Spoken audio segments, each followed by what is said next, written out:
Today's workout begins with a test. Today's test is the tuck hang. For the tuck hang, we're going to hang from a bar. Any grip you like. Your arms are going to be straight. You're pulling your knees up above the hip crease. Bring the knees to the chest. You want to pull them as high as possible. The test is to see how long you can keep the knees at least above the hip crease. So the top of the knee above the hip crease. As soon as your knees fall below the hip crease, your set is over, your time is up.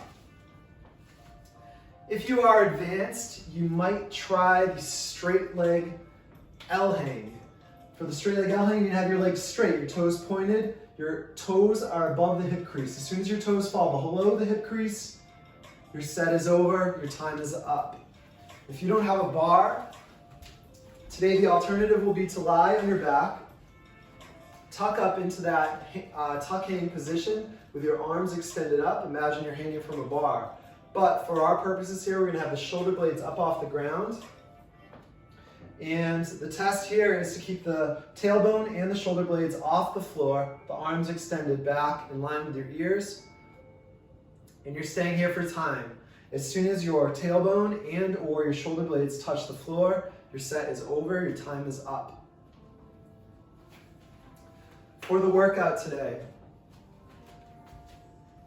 we're going to start with the deadlift. For the deadlift, ideally you have 2 dumbbells. You're going to set your feet hip width apart, push your hips back, and bend your knees enough to bring the dumbbells down about midway down your shins, at least below your knees. Your back is flat, stand all the way up, squeeze your hips forward. If you don't have 2 dumbbells today, you can use a single dumbbell, just hold it horizontally. And if you don't have a single dumbbell or a kettlebell, you can do the same with a kettlebell. You can use a plate or a backpack. Same execution. Our second movement today is the push-up. Push-up, pretty simple. Get into the plank position. Nice, strong, straight plank. We're bringing the chest to the floor, elbows into the sides, chest to the floor, press up. If this is too difficult, you'll go down with straight legs, but press up by putting the knees on the floor and driving up. And if it's very difficult for you, go down with your knees, bring your chest to the ground, keep your knees as you press up. Go back to plank though at the top each time. If it's too easy for you, you can put a backpack on, fill it with something heavy, do weighted push-ups. Our third movement today is called a sit-through.